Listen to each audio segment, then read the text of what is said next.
जब हम प्राचीन भारत के महाज्ञान को पलटते हैं तो हमें वो सब जटिल चीजें दिखाई देती हैं जिसे गहराई पे अध्ययन करने पर ही हम उसे समझ सकते हैं।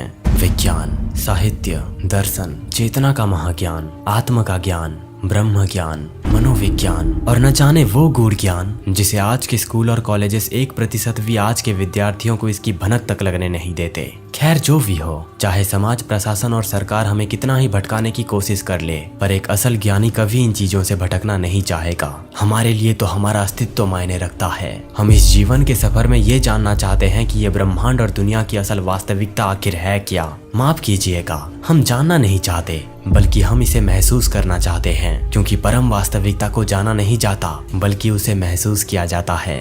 शुरुआत में मैं आपको एक छोटी सी जानकारी देना चाहता हूँ। शायद आप में से कई लोग ये जानते भी होंगे और कई नहीं भी जानते होंगे, फिर भी मैं आपको ये बताना चाहता हूँ कि द्वैत और अद्वैत आखिर है क्या। हिंदू फिलॉसफी में द्वैत और अद्वैत विचारधारा दो अलग अलग दार्शनिक विद्यालय हैं जिसे हम फिलोसॉफिकल स्कूल कहते हैं। द्वैत संस्कृत में द्वैतवाद या जिसको हम डुअलिज्म भी कहते हैं, एक विचारधारा है जो व्यक्तिगत चेतना या जीव और सर्वोच्च चेतना यानी कि ब्रह्म या भगवान को दोनों के शाश्वत और अलग अस्तित्व पर जोर देती है। मतलब डुअलिज्म ये कहती है कि भगवान और हमारी स्वयं की चेतना दो अलग अलग चीजें हैं। इस दर्शन के अनुसार व्यक्तिगत आत्म सर्वोच्च से अलग है और जन्म और मृत्यु के चक्र के अधीन है, जबकि सर्वोच्च आत्म यानी भगवान शाश्वत और अपरिवर्तनीय है। ये विचारधारा 13वीं सदी में रहने वाले दार्शनिक माधवाचार्य से जुड़ी है। उसी प्रकार अब जब अद्वैत की बात आती है, जिसे गैर द्वैतवाद या नॉन डुअलिज्म भी कहा जाता है, ये द्वैतवाद का बिल्कुल उल्टा है, जो विचारधारा 8वीं शताब्दी में रहने वाले दार्शनिक शंकराचार्य से जुड़ी है। इस फिलोसॉफिकल कॉन्सेप्ट के अनुसार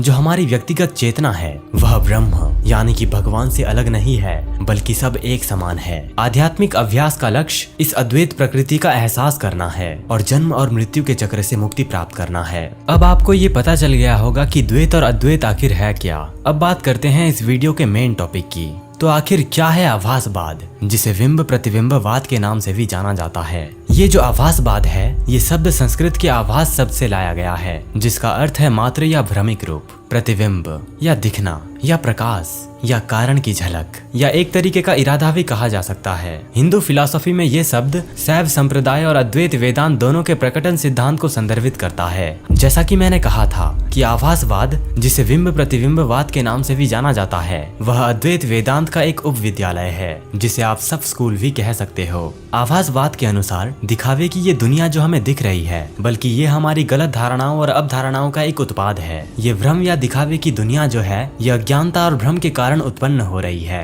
अंतिम वास्तविकता या चीजों की अंतिम प्रकृति शून्यता है, जो सभी अवधारणाओं और द्वैतवादी सोच से परे है। कहने का मतलब कुछ इस तरीके से समझिए कि एक फिल्म देखने का अनुभव जिसमें हम कहानी और पात्रों में खो जाते हैं, भले ही हम जानते हो कि वो एक काल्पनिक रचना है, और सपने देखने का अनुभव जिसमें हमें ये विश्वास हो सकता है कि हम वास्तविक घटनाओं और वस्तुओं का अनुभव कर रहे हैं, लेकिन जागने पर हमें एहसास होता है कि वो केवल मानसिक अनुमान थे। किसी पेंटिंग या मूर्ति कला को देखने का अनुभव जो एक वास्तविक वस्तु या दृश्य प्रतीत हो सकता है, लेकिन वास्तव में वो कलाकार द्वारा बनाए गए एक प्रतिनिधित्व है। अब आपको आभासवाद के बारे में पूरी तरह जानकारी हो गई होगी कि किस तरह ये इंटरेस्टिंग कॉन्सेप्ट हमारी दुनिया देखने का नजरिया बदल रहा है। न जाने ऐसे कई कॉन्सेप्ट मौजूद हैं जिन्हें हम आगे आने वाले वीडियोस में एक एक करके समझने की कोशिश करेंगे। आपका मूल्यवान समय देने के लिए धन्यवाद।